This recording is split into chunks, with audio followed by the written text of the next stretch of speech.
So I'm watching this new pig video on the Broodlord, and this is a reply to a different video, whatever. And I decided let's pause this. Maybe 22 minutes in is what it is. Let's see what the people think about this change, right? So we're scrolling, and then we eventually get down to this one person who says something a little bit silly. Kind of just implying that Zerg is OP and that we should just get it over with because these are just more Zerg buffs, whatever, right? This guy's being a little silly. Maybe it's Nathaniel's on his Smurf. Nathaniel, who knows? And then this guy comes in with a take that is very common, which is the thing is Zerg isn't winning. It's Serral that is winning. Otherwise, it's still pretty much 50% Terran win rate. So implying that Terran wins 50% of everything else, I guess. I don't know. Anyway, and then something like 30% Zerg and 20% Protoss. I mean, the statistics are out there. It's not clairvoyance that is needed to see which faction race needs to be curbed. Let's investigate that claim, shall we, real quick. Since I have no life, I've already done that, and I have looked at all of the Premier tournaments over the last 2 years to see how do things actually get down on the pro scene of StarCraft 2. So this is what I've come out to. So just to for clairvoyance sake or clarity's sake, I've done all the big tournaments minus World Team League. So all the World Team Leagues are not included in this. The Masters Colosseums are not included in this, and Stars War is not included in this. Otherwise, on this page, all the other ones. So Katowice, all the GSLs, all the ESL Master, Pro Tour, whatever, and Esports World Cup and Gamers 8 are included. And this is what I came out to, right? Is that these are just the raw win rates of these tournaments, right? So over the last 2 full calendar years, this is what it looks like. Terran wins 46.3% of the time, and Protoss wins 40.6% of the time against Zerg specifically. Now, obviously, Terran, the reason I didn't do Terran was just because I started doing this about Zerg. Terran wins a ridiculous amount of the time against Protoss as well. You could just assume that it's something similar to the ZVP win rate. It's not really relevant to the claim that we're investigating here anyway, but, since I'm a Terran player, I suppose I should, as a disclaimer, say that I'm not sneakily just not including Terran's win rate. Terran is borderline overpowered against Protoss, or at least very good against Protoss, similar to how Zerg is very good against Protoss. But this isn't just the full claim. The claim is that without Serral, this should be completely different, right? Suddenly, the win rate should be really, really close. Or maybe even good. They should be favored for Terran at least. And that's just one guy on YouTube, but this is a very common sentiment in StarCraft 2 over the last 6 years, ever since Serral became really good.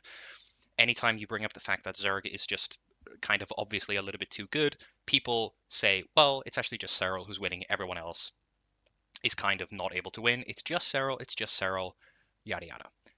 Now let's look. What happens when you remove Serral from the equation? So there's no Serral games involved at all. He's just completely removed. He doesn't exist as a player. And let's compare him to doing the same for Maru and the same for Hero, who in my mind are the 2 number 1 representatives of Terran and Protoss over the last 2 years. Now I understand Clem right now is better than Maru, which would probably serve my argument anyway if he had higher win rates, but regardless, that's how I've done this. And that's come out to this. So that looks like this.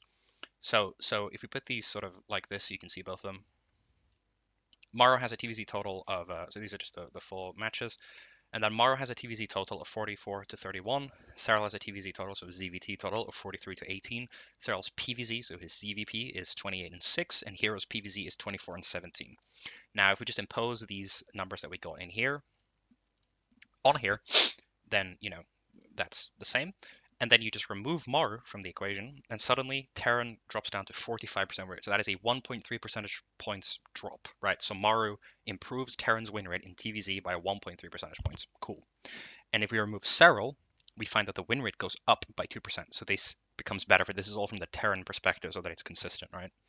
So then Terran goes to 48.3%. So Serral has a 2% base negative or rather positive impact on Zerg's win rate against Terran, right? Percentage points.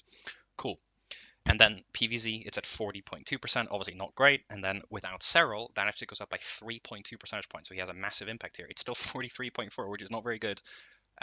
But he does have a pretty big impact. And Hero has a 1.4% percentage points worth of impact. If you average this out over both of them, so if you just take, what they are and then the average Serral's average impact on the win rates across both matchups is 2.6 percentage points, which is a lot. Like that is a lot. Now the other players also have quite a lot.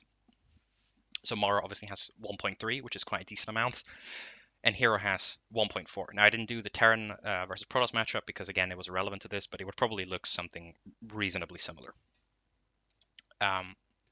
So if we just take the difference between the two players, Serral is basically 0.7 percentage points better than Maru in ZVT in that matchup that they both play, often against each other, right?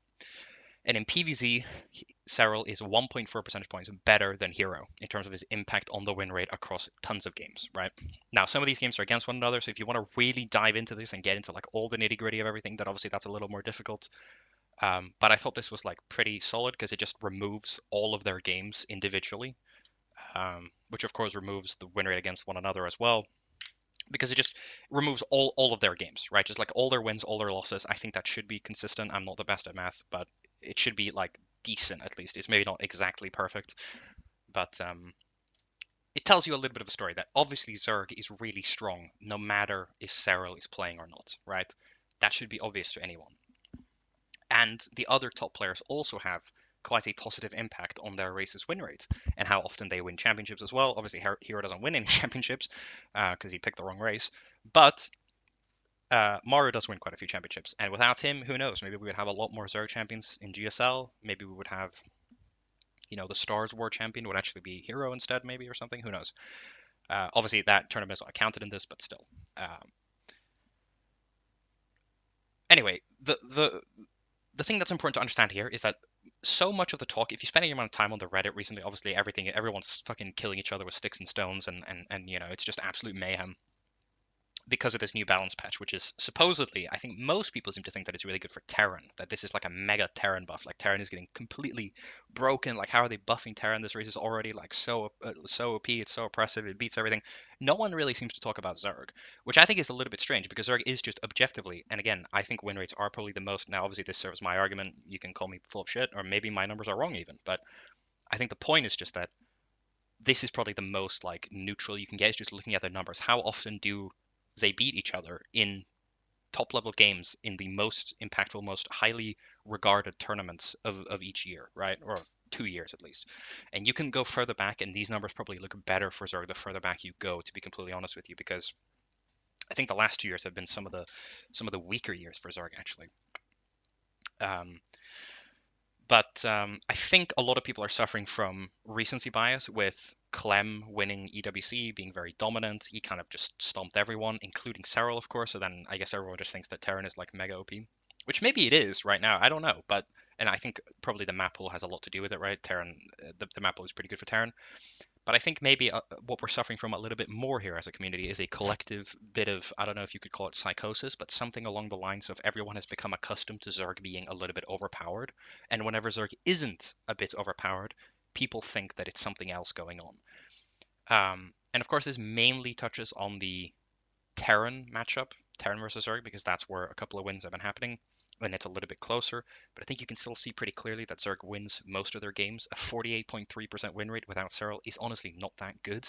48% win rate, if you play competitive games, if you play like League of Legends and you see a champion at 48% win rate, that's not a good fucking character to play, man. 48% is a 4 percentage point differential between the winning side and the losing side. It's not that good.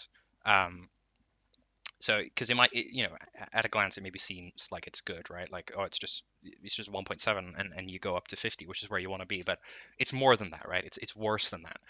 And small changes like these over so many games means that there is like quite a power difference, which really underlines how fucking bad Protoss is, by the way, because these motherfuckers are sitting at 40%.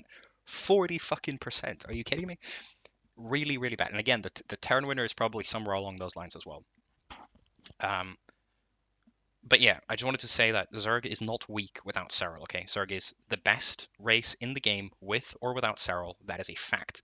And if you look at the newest balance patch, first of all, I don't really agree that Terran is getting like raw buffs. I do think the Liberator change is really weird. I don't understand why they're doing that. That's obviously like a buff and very strange.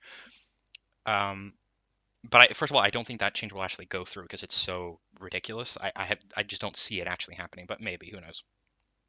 And you know, we'll see people testing it and stuff like that. Maybe it's not actually as good as it seems, but probably it is just a bit OP.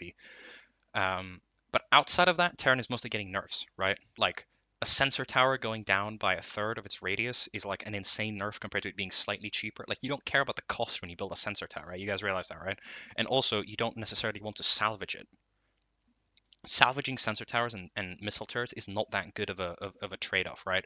Planetaries losing a point of armor, a bigger deal than people realize when you're fighting, especially against zealots, which is nice, right? Like I think that's fair enough, and I do think planetaries are OP, so they should be nerfed. But what I think is a bit weird is that most of the turn changes are nerfs, just objectively, right? The Thor change is a nerf. I don't know if people realize that, but you're still just going to use the high impact payload because it has more range, which is what you're mostly looking for with the Thor anyway. And it's also just so strong that it doesn't matter if it's single target, right? And the range that you're losing, a 7 range AoE Thor mode, is just not that attractive, to be honest with you. Like, you don't need help killing Void Race if you play Terran. Like, that's just not a thing that you need to be better at. So for me, that's just a nerf that's going to probably aid Zerg the most in using Mutalisks because Thors are the main way that you deal with Mutalisks as Terran, and one of the main reasons why they're really good against Mutas is because they have long range, so they're able to, you know, fight the Mutas in you know actually sort of keep up with the Mutas through their range, even though they're quite slow. So you can ferry them with medevacs and chase them around and stuff like that. Um, but the other changes, oh, we can just fucking bring up the changes straight up. Because the other thing that's happening here is that people are just glossing over the fact that all of the Zerg changes are like crazy. Oh yeah, Terran is also getting Hellions buffed. That is true. So this change, in very edge case scenarios, will make Hellbats specifically, I'm guessing. Or maybe this doesn't affect Hellbats or Hellions only. I'm not sure. It will, in edge cases, make Hellions a little bit better against Zerg, but mostly this is going to help in TVT because Blue Flame Hellions, if you have two of them, you do not one-shot an SCV. With this change, I think you do. I could be wrong about that, but I think you do. So that's like most of what this is doing. This isn't really going to be like a massive TVZ change, I don't think. It's definitely not going to affect Protoss that much, I don't think. Um, yeah, obviously this is silly. I'm not sure what the hell's going on here, but this probably will get pulled or changed a little bit, so I wouldn't be too worried about this, honestly. This change is really weird. This might also get pulled or changed or whatever, but I don't understand how this helps Terran at all. This just seems like a nerf to me. You would never want a 7 range AoE mode. That just seems completely useless. Um, yeah, you're just going to use them in the other mode, the high impact payload mode or whatever it's called. And this is going to make Mutalisks stronger, which they even mention here without realizing that this is obviously a nerf to anti-muta abilities. But regardless, I mean, they do kill Mutalisks quicker, but they don't actually hit them ever if the Zerg player is competent because you're not going to be in range, which is the entire point of the Thor, is that they are one of the few units that can actually hit a Mutalisk because they have so much range. Zerg changes. Now, outside of this queen nerf, which is nice, this is good, thumbs up, cool, right? I think everyone can agree queens are a little bit silly. 25 minerals, maybe not the most impactful change because realistically, a lot of more like massy queen styles, yeah, you're going to be losing a bit of money here, but you're still getting the queens. I mean, it's a small price to pay for this anyway. So, and you're getting a couple of nice little compensations, right? Like here, so it doesn't actually affect you in the early game pretty much at all, which is probably fair enough.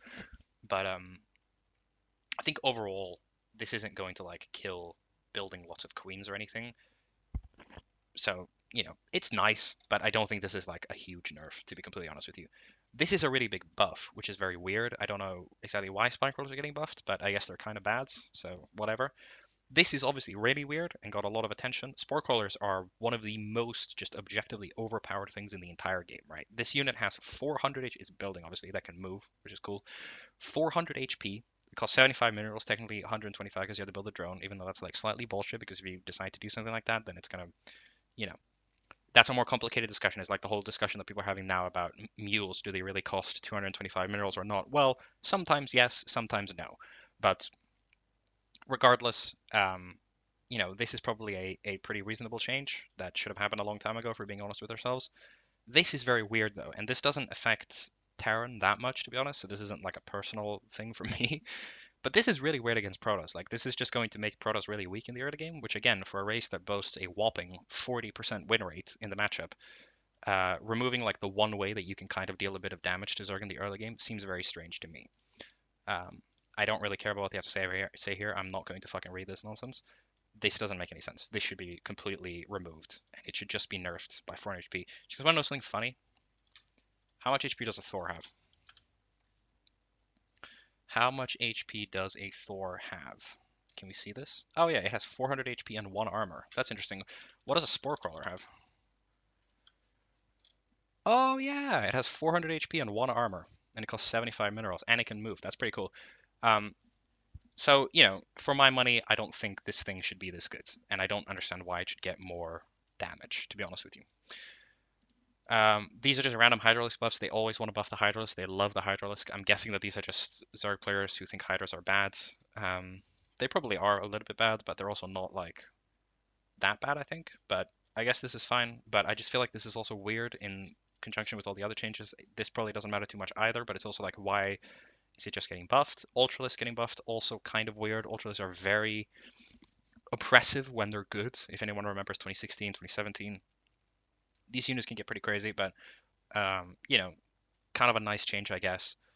And then Broodlord's obviously getting this change. This has been the cause of a lot of debate. I don't really know. I'm not smart enough to understand what the fuck is going on with this, but apparently it's a big buff. Probably it will get changed somehow because a lot of people are talking about it. And then there's some random changes here, which will probably end up being Zerg buffs. But the point is just, isn't this mostly Zerg buffs in this patch, right? The Protoss changes are really weird, kind of random, kind of whatever. Maybe net nerfs, maybe net buffs. I honestly don't fucking know. They seem a little bit weird. Um, yeah, I'm not convinced that this is really swinging one way or the other, which is probably a bad thing because I think Protoss just should be getting some buffs. It feels like it's pretty reasonable to just give Protoss some love. So I don't really understand what's going on here. But the Terran changes are mostly nerfs, by the way, because keep in mind, so okay, you're losing 1 armor on this, 34%. Dude, the radar range being 22 is not that good, man. Like that, your radar range is like, it's like a Tempest and a half, which is reasonable. Like which is a decent amount, but it's a huge nerf, right? Because keep in mind, it got nerfed by like 10% in a recent patch before as well. It used to be 30, which was completely OP. Don't get me wrong. Like Sensor Towers were just broken, and they should have been nerfed. But this is like, people are saying that Terran is getting buffed this patch. These are like pretty big nerfs, right? These two, and then this is weird. Some people seem to be over it. I feel like these are like low elo players who think that this is going to be some kind of game-changing thing. Like, this doesn't really matter. Okay, let's be real with ourselves. There might be some cases where this is going to come in clutch, but for the most part, a supply depot is either getting blown the fuck up in one shot or it's getting mass repaired and it's not going to die. Okay, so I don't really know what this is going to change, but I guess the Gold League warriors on Reddit think that this is like a really big deal. Maybe it is. Who knows? Yeah, I think that's kind of it. Yeah, of course you can salvage. This as well is a big nerf, by the way. Salvage processes are now cancelled upon taking damage. This is a big deal. This makes it a lot harder when you do like bunker rushes against I mean against both Zerg, but especially against Protoss in the early game, where you just build a bunker with either a proxied Rax and a Reaper, or just with your first Reaper. Because a lot of that play isn't to like kill the Protoss or just straight up win the game. I mean, you do kind of indirectly win the game a lot of the time, but the main point there is that you can salvage the bunker and you don't really lose anything, right? You lose mining time on the SCV and you're down 100 minerals for a while, and then you get 75 back afterwards anyway.